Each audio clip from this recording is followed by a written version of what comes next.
Arne Johnson had always been a quiet, unassuming young man.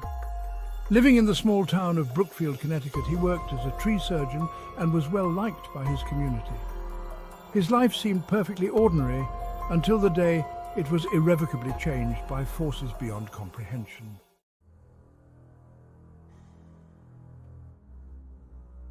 It all began with David Glatzel, the younger brother of Arne's fiancée, Debbie.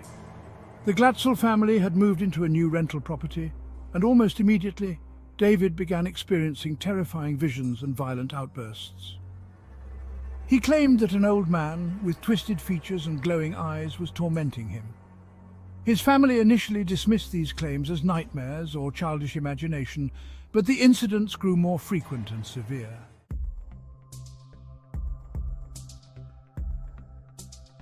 Desperate and terrified, the Glatzel family reached out to Ed and Lorraine Warren, renowned paranormal investigators. The Warrens visited the house and quickly determined that David was under the influence of a powerful demonic entity. Over the course of several months, the Warrens conducted numerous exorcisms, attempting to rid the boy of the malevolent spirit.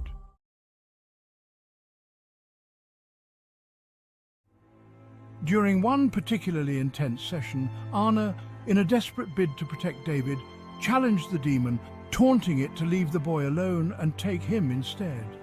The exorcisms seemed to succeed, and David's condition improved. However, Arne soon began experiencing strange and disturbing phenomena. He would fall into trance-like states, lose chunks of time, and have vivid, nightmarish visions of the demonic figure that had tormented David.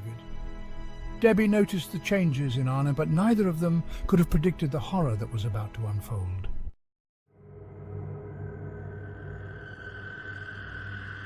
On February 16, 1981, Arne was at the Brookfield boarding kennels where Debbie worked. Alan Bono, their landlord and friend, invited them to lunch, and they spent the afternoon drinking. An argument erupted between Arne and Alan. In a fit of rage, Arne drew a knife and stabbed Alan multiple times, resulting in his death. Shocked and horrified, Debbie watched as Arne stood over the body, his eyes filled with an unearthly darkness. Arne was arrested and charged with murder.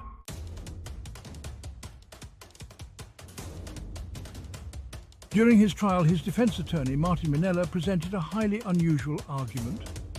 Arne was not responsible for his actions because he had been possessed by a demonic entity. The case quickly became a media sensation dubbed the "Devil Made Me Do It" case. The Warrens testified in court, recounting the terrifying events leading up to the murder and supporting the claim of demonic possession. They described how the entity had transferred from David to Arne during the exorcism, and how it had ultimately driven him to commit the murder. Despite their compelling testimony, the judge refused to accept possession as a valid defense, and Arne was convicted of first-degree manslaughter and sentenced to prison.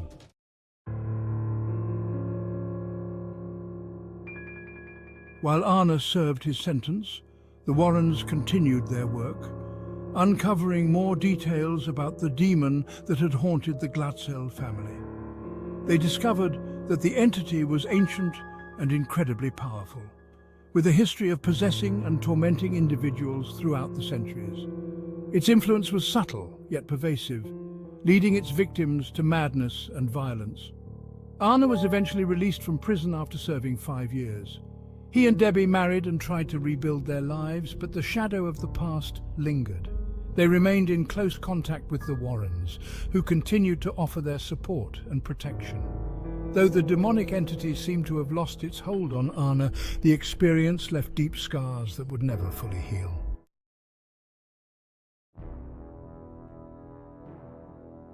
The Devil Made Me Do It. Case remains one of the most controversial and chilling cases in the annals of paranormal investigation. It stands as a stark reminder of the unseen forces that can influence our world and the courage of those who confront them. For Ed and Lorraine Warren, it was just another chapter in their lifelong battle against the darkness that lurks in the shadows, waiting to strike.